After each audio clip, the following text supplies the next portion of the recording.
We all remember with what intense delight, as children, we listened to the never-tiring fairy tale. How eagerly we followed the fluctuating fortunes of the good boy or girl, ever protected in the hour of crisis from the evil machinations of the scheming witch, the cruel giant, or the wicked king. And our little hearts never faltered for the fate of the hero or heroine, nor do we doubt their ultimate triumph over all their enemies, for we knew that the fairies were infallible, and that they would never desert those who had consecrated themselves to the good and the true. And what unspeakable joy pulsated within us when the fairy queen, bringing all her magic to bear at the critical moment, scattered all the darkness and trouble, and granted them the complete satisfaction of all their hopes, and they were happily ever after. With the accumulating years and an ever-increasing intimacy with the so-called realities of life, our beautiful fairy world became obliterated, and its wonderful inhabitants were relegated, in the archives of memory, to the shadowy and unreal. And we thought we were wise and strong in thus leaving forever the land of childish dreams. But as we re-become little children in the wondrous world of wisdom, we shall return again to the inspiring dreams of childhood, and find that they are, after all, realities.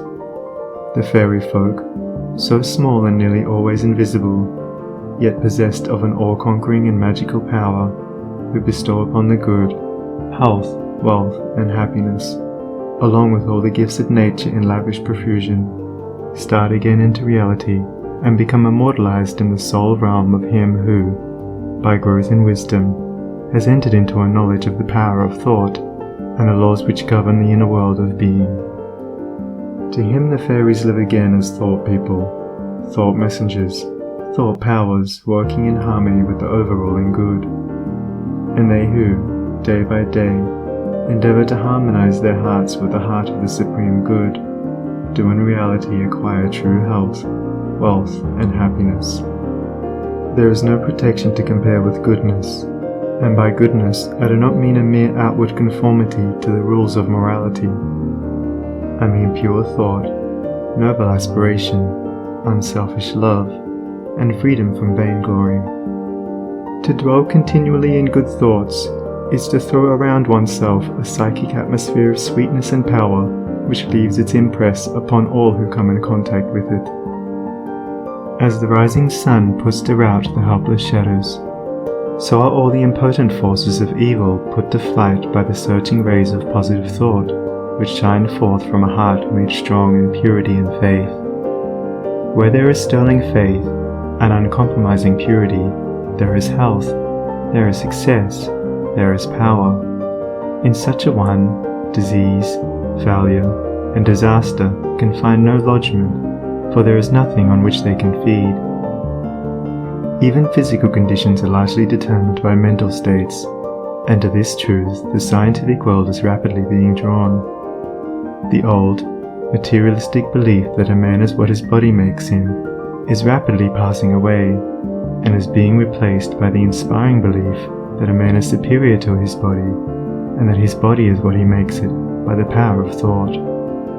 Men everywhere are ceasing to believe that a man is despairing because he is dyspeptic, and are coming to understand that he is dyspeptic because he is despairing. And in the near future, the fact that all disease has its origin in the mind will become common knowledge.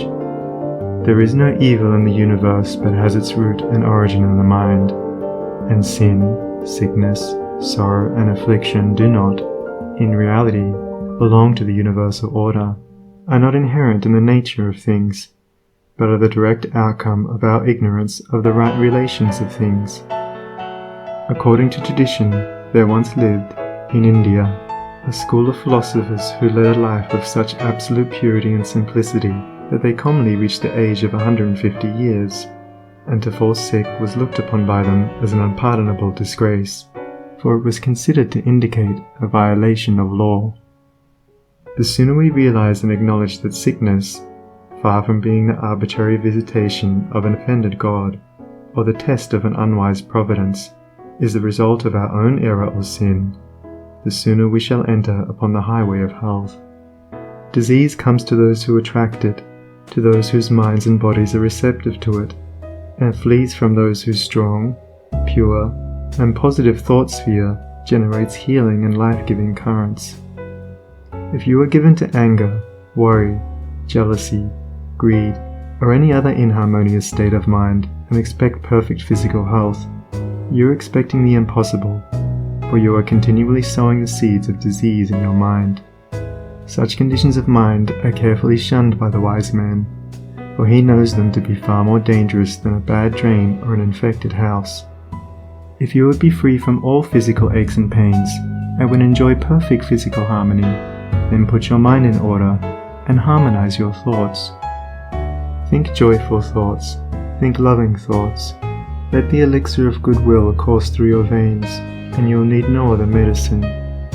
Put away your jealousies, your suspicions, your worries, your hatreds, your selfish indulgences, and you'll put away your dyspepsia, your biliousness, your nervousness and aching joints.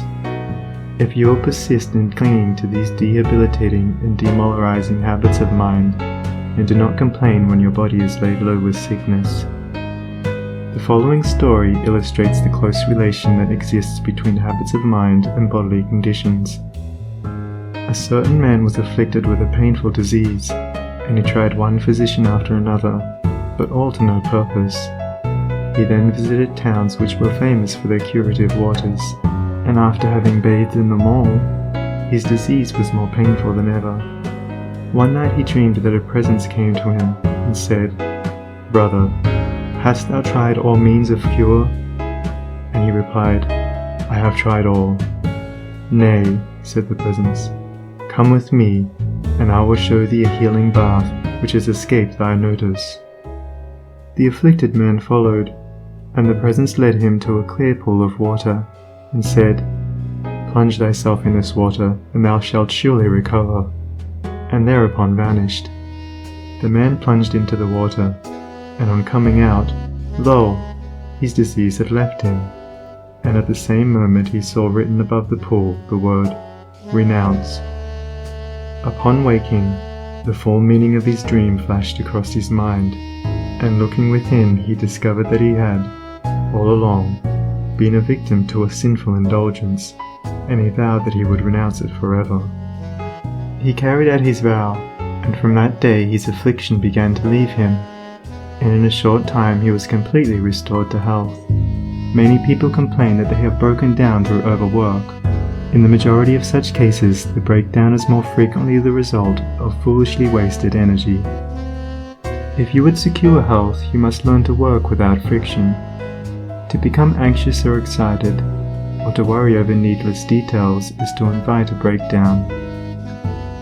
Work, whether of brain or body, is beneficial and health-giving, and the man who can work with a steady and calm persistency, freed from all anxiety and worry, and with his mind utterly oblivious to all but the work he has in hand, will not only accomplish far more than the man who is always hurried and anxious, but he will retain his health, a boon which the other quickly forfeits. True health and true success go together, for they are inseparably intertwined in the thought realm. As mental harmony produces bodily health, so it also leads to a harmonious sequence in the actual working out of one's plans. Order your thoughts and you will order your life. Pour the oil of tranquility upon the turbulent waters of the passions and prejudices, and the tempests of misfortune, howsoever they may threaten, will be powerless to wreck the bark of your soul as it threads its way across the ocean of life. And if that bark be piloted by a cheerful and never-failing faith, its course will be doubly sure, and many perils will pass it by which would otherwise attack it. By the power of faith, every enduring work is accomplished. Faith in the Supreme, faith in the overruling law, faith in your work, and in your power to accomplish that work. Here is the rock upon which you must build if you would achieve, if you would stand and not fall. To follow, under all circumstances, the highest promptings within you, to be always true to the divine self, to rely upon the inward light, the inward voice, and to pursue your purpose with a fearless and restful heart, believing that the future will yield unto you the meed of every thought and effort. knowing that the laws of the universe can never fail, and that your own will come back to you with mathematical exactitude. This is faith, and the living in faith. By the power of such a faith, the dark waters of uncertainty are divided, every mountain of difficulty crumbles away, and the believing soul passes on unharmed. Strive, O reader, to acquire, above everything, the priceless possession of this dauntless faith, for it is the talisman of happiness, of success, of peace, of power, of all that makes life great and superior to suffering. Build upon such a faith, and you build upon the rock of the eternal, and with the materials of the eternal, and the structure that you erect will never be dissolved, for it will transcend all the accumulations of material luxuries and riches, the end of which is dust. Whether you are hurled into the depths of sorrow, or lifted upon the heights of joy, ever retain your hold upon this faith, ever return to it as your rock of refuge, and keep your feet firmly planted upon its immortal and immovable base.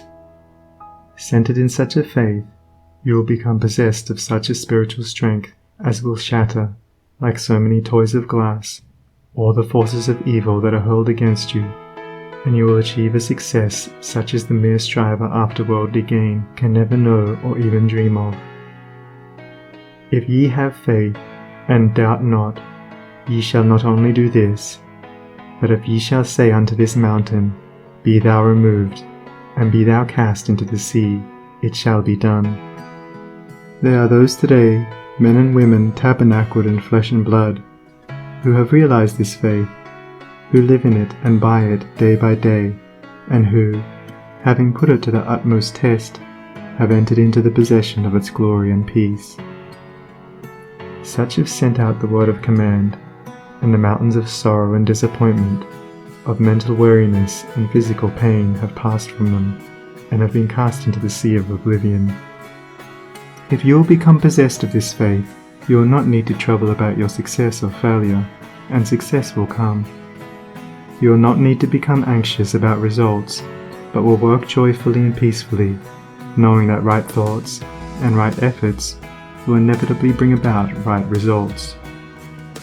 I know a lady who has entered into many blissful satisfactions, and recently a friend remarked to her, "Oh, how fortunate you are. You only have to wish for a thing, and it comes to you." And it did, indeed, appear so on the surface, but in reality all the blessedness that has entered into this woman's life is the direct outcome of the inward state of blessedness which she has, throughout life, been cultivating and training toward perfection. Mere wishing brings nothing but disappointment. It is living that tells.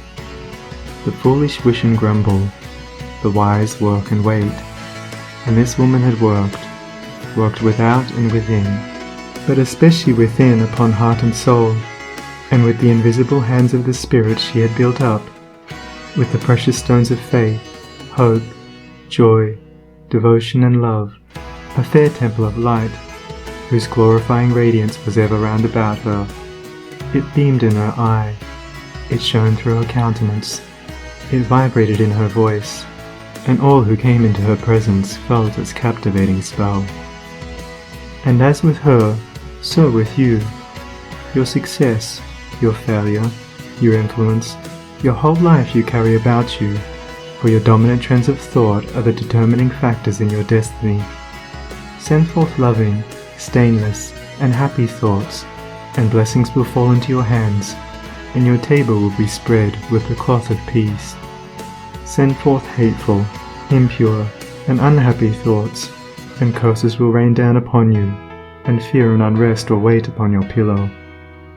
You are the unconditional maker of your fate, be that fate what it may. Every moment you are sending forth from you the influences which make or mar your life. Let your heart grow large and loving and unselfish, and great and lasting will be your influence and success, even though you make little money. Confine it within the narrow limits of self-interest, and even though you become a millionaire, your influence and success at the final reckoning will be found to be utterly insignificant. Cultivate, then, this pure and unselfish spirit, and combine with purity and faith singleness of purpose, and you are evolving from within the elements, not only of abounding health and enduring success, but of greatness and power. If your present position is distasteful to you, and your heart is not in your work, nevertheless perform your duties with scrupulous diligence, and whilst resting your mind in the idea that the better position and greater opportunities are waiting for you, ever keep an active mental outlook for budding possibilities, so that when the critical moment arrives and the new channel presents itself, you will step into it with your mind fully prepared for the undertaking, and with that intelligence and foresight which is born of mental discipline. Whatever your task may be, concentrate your whole mind upon it. Throw into it all the energy of which you are capable. The faultless completion of small tasks leads inevitably to larger tasks. See to it that you rise by steadily climbing, and you will never fall. And herein lies the secret of true power. Learn, by constant practice, how to husband your resources, and to concentrate them, at any moment, upon a given point. The foolish waste all their mental and spiritual energy in frivolity, foolish chatter, or selfish argument, not to mention wasteful physical excesses. If you would acquire overcoming power, you must cultivate poise and passivity. You must be able to stand alone. All power is associated with immovability. The mountain, the massive rock, the storm-tried oak, all speak to us of power, because of their combined solitary grandeur and defiant fixity, while the shifting sand, the yielding twig, and the waving reed speak to us of weakness, because they are movable and non-resistant, and are utterly useless when detached from their fellows. He is the man of power who, when all of his fellows are swayed by some emotion or passion, remains calm and unmoved. He only is fitted to command and control who has succeeded in commanding and controlling himself. The hysterical, the fearful, the thoughtless and frivolous, let such seek company, or they will fall for lack of support. But the calm, the fearless, the thoughtful, and let such seek the solitude of the forest, the desert, and the mountain top, and to their power more power will be added, and they will more and more successfully stem the psychic currents and whirlpools which engulf mankind. Passion is not power, it is the abuse of power, the dispersion of power. Passion is like a furious storm which beats fiercely and wildly upon the embattled rock, whilst power is like the rock itself, which remains silent and unmoved through it all. That was a manifestation of true power when Martin Luther, wearied with the persuasions of his fearful friends, who were doubtful as to his safety should he go to Worms, replied, "If there were as many devils in Worms as there are tiles on the housetops, I would go." And when Benjamin Disraeli broke down in his first parliamentary speech, and brought upon himself the derision of the House, that was an exhibition of germinal power when he exclaimed, "The day will come when you will consider it an honour to listen to me." When that young man, whom I knew, passing through continual reverses and misfortunes, was mocked by his friends and told to desist from further effort, and he replied, "The time is not far distant when you will marvel at my good fortune and success," he showed that he was possessed of that silent and irresistible power which is taking him over innumerable difficulties, and crowned his life with success. If you have not this power, you may acquire it by practice, and the beginning of power is likewise the beginning of wisdom. You must commence by overcoming those purposeless trivialities to which you have hitherto been a willing victim. Boisterous and uncontrolled laughter, slander and idle talk, and joking merely to raise a laugh, all these must be put on one side as so much waste of valuable energy. St. Paul never showed his wonderful insight into the hidden laws of human progress to greater advantage than when he warned the Ephesians against foolish talking and jesting which is not convenient. For to dwell habitually in such practices is to destroy all spiritual power and life. As you succeed in rendering yourself impervious to such mental dissipations, you will begin to understand what true power is, and you will then commence to grapple with the more powerful desires and appetites which hold your soul in bondage and bar the way to power, and your further progress will then be made clear. Above all, be of single aim. Have a legitimate and useful purpose, and devote yourself unreservedly to it.